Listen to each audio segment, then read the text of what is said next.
अगर आपको हमारी वीडियो पसंद आए तो उसे लाइक, शेयर और सब्सक्राइब जरूर करें। नमस्कार दोस्तों, मैं श्याम वशिष्ठ और आप देख रहे हैं पीआर खोज। देश की प्रगति में हरियाणा का विशेष योगदान। आज सीमाओं पर खड़े जवानों में प्रत्येक छठा जवान हरियाणा से। शिक्षा, स्वास्थ्य एवं अन्य विकास की योजनाओं में हरियाणा बढ़ चढ़कर भागीदारी ले रहा है। 75वां गणतंत्र दिवस सोनीपत की पुलिस लाइन में रंगारंग और सांस्कृतिक कार्यक्रमों के साथ मनाया गया। कार्यक्रम में मुख्य अतिथि के तौर पर भाजपा प्रदेश अध्यक्ष और कुरुक्षेत्र से सांसद नायब सिंह सैनी ने पहुंचकर तिरंगा फहराया। कार्यक्रम में स्कूली बच्चों द्वारा सांस्कृतिक प्रस्तुतियां दी गईं।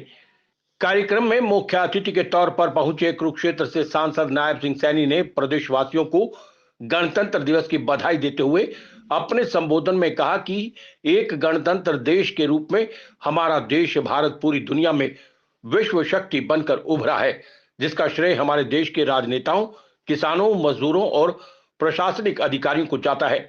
उन्होंने कहा कि आज हमारा देश प्रधानमंत्री नरेंद्र मोदी के नेतृत्व में चहुमुखी उन्नति कर रहा है। उन्होंने कहा कि सदियों की तपस्या और इंतजार के पश्चात भगवान श्री राम का मंदिर उनके जन्मभूमि अयोध्या में बनकर तैयार हुआ है। उन्होंने कहा कि देश की प्रगति में हरियाणा का विशेष योगदान है। आज सीमाओं पर खड़े जवानों में प्रत्येक छठा जवान हरियाणा से है। शिक्षा, स्वास्थ्य और अन्य विकास की योजनाओं में हरियाणा बढ़ चढ़कर भागीदारी ले रहा है। श्री नरेंद्र मोदी जी के सबका साथ, सबका विकास और हरियाणा एक, हरियाणवी एक के मूल मंत्र पर चलते हुए समस्त हरियाणा और प्रत्येक हरियाणवी की तरक्की और उत्थान के लिए निरंतर कार्य किया है। वर्ष 2024 को संकल्प से परिणाम वर्ष के रूप में मनाया जा रहा है। गीता के कर्म के संदेश की इस पावन हरि की भूमि के इतिहास में धार्मिक असहिष्णुता और हिंसा का कोई स्थान नहीं रहा। इसी के अनुरूप हम प्रदेश में प्रेम, प्यार, भाईचारे को बढ़ाने के लिए निरंतर काम कर रहे हैं। साथियों, हमारा प्रदेश हरियाणा सद्भाव, सौहार्द, सम्मान, विकास, समरसता के साथ साथ उन बदलावों का साक्षी रहा है जिनसे हर आदमी का जीवन सरल, सुगम और सुरक्षित हुआ है।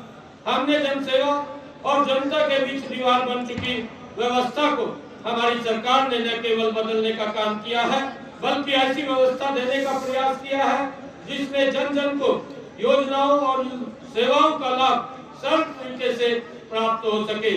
देश की आजादी से लेकर लंबे समय तक गरीब कल्याण की बातें तो की जाती रही, लेकिन उनका लाभ पात्र व्यक्ति तक नहीं पहुंच पाया। पंडित दीनदयाल उपाध्याय जी के अंत्योदय के दर्शन के अनुरूप प्रदेश के सभी परिवारों का पहचान पत्र बनाया, जिससे पात्र परिवारों को घर बैठे ही सरकारी योजनाओं का लाभ देना सुनिश्चित किया गया है। आज जनता और सरकार का संपर्क सीधा है। हमने प्रशासन में मानव हस्तक्षेप को न्यूनतम करने के लिए आईटी का बड़े पैमाने पर सफल प्रयोग किया है। आज हर सरकारी योजना के पारदर्शी तरीके से लागू किए जाने से घर बैठे गरीब की बेटी की शादी का सगुन, बुजुर्ग, विधवा व दिव्यांग को की pension, BPL card, Chirayu card का लाभ, किसानों को उनकी फसल का भुगतान कंप्यूटर की एक क्लिक से सीधे पात्र के खाते में जाता है। हमने सरकारी कर्मचारियों के लिए चिकित्सा सुविधा में कैशलेस प्रणाली को भी लागू किया है। गरीबों के सिर के ऊपर छत उपलब्ध कराने के लिए प्रधानमंत्री आवास योजना के तहत 36,000 से अधिक मकान बनाए गए हैं, जबकि 16,000 मकान बनाए जा रहे हैं। हर गरीब को राशन मिलने में परेशानी न हो और कोई उसका हक न मार सके, इसके लिए राशन वितरण व्यवस्था को तकनीक के माध्यम से पारदर्शी बनाया है। बहनों, हमारे देश के गणतंत्र ने देशवासियों को सामाजिक समरसता और जनप्रतिनिधित्व का अधिकार दिया है। स्वतंत्रता के बाद से ही भारत दुनिया में एक बड़ी ताकत के तौर पर अपनी पहचान बनाने में कामयाब रहा है। इसका श्रेय हमारे उन राजनेताओं को, यहाँ के कर्मठ किसान मजदूरों को, कारीगरों को तथा साइंसदानों को जाता है, जिन्होंने दिन रात एक करके इस देश को विकास की गति प्रदान की है।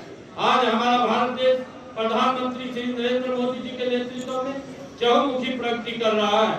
प्रभु श्री राम मंदिर का उद्घाटन, भाइयों बहनों, सदियों की प्रतीक्षा और सदियों का अभूतपूर्व धैर्य, अनगिनत बलिदान, त्याग और तपस्या के बाद हमारे प्रभु श्री राम का मंदिर अयोध्या में स्थापित हुआ है। हमारे प्रधानमंत्री श्री नरेंद्र मोदी जी के प्रयासों के फलस्वरूप 22 जनवरी 2024 का सूरज देश में एक अद्भुत आभा लेकर आया है। इस दिन अयोध्या में राम मंदिर के भूमि पूजन के बाद से प्रतिदिन पूरे देश में उमंग और उत्साह बढ़ता ही जा रहा है। भगवान राम के प्राण प्रतिष्ठा कार्यक्रम से देशवासियों को सदियों के धैर्य की धरोहर के रूप में श्री राम का मंदिर मिला है। राम के इस काम में कितने ही लोगों ने त्याग और तपस्या की पराकाष्ठा दिखाई है। हम सब उन अनगिनत राम भक्तों के और अनगिनत कार सेवकों के और उन अनगिनत संत महात्माओं के भी ऋणी हैं। देश की प्रगति के इस सफर में हरियाणा का भी महत्वपूर्ण योगदान है।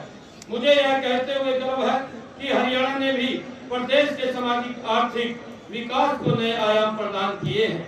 शिक्षा, स्वास्थ्य एवं खेलों में हमने नई ऊंचाइयों को छुआ है। हमारी कितनी ही नीतियां और योजनाओं का देश के दूसरे राज्य अनुसरण कर रहे हैं। आज भी हरियाणा के नौजवान सेना में भर्ती होना अपनी शान समझते हैं। यही कारण है कि आज भारतीय सेना का हर 10वां जवान हरियाणा प्रदेश से है। हम अपने शहीदों के बलिदानों का कर्ज तो नहीं चुका सकते, लेकिन उनके परिजनों की देखभाल करके उनके प्रति सम्मान अवश्य जता सकते हैं। इस दिशा में हमने सैनिक व अर्ध सैनिक कल्याण विभाग का गठन किया है। मैं देश की सीमाओं की सुरक्षा करने वाले वीर सैनिकों के प्रति कृतज्ञता व्यक्त करता हूं। आपको बताना चाहूंगा कि हमारी सरकार ने युद्ध के दौरान शहीद हुए हरियाणा के सैनिकों और अर्ध सैनिक बलों के जवानों की अनुग्रह राशि 20 लाख रुपए से बढ़ाकर 50 लाख रुपए कर दी है। पीआर खोज के लिए रणबीर रोहिला के साथ श्याम वशिष्ठ की विशेष कवरेज।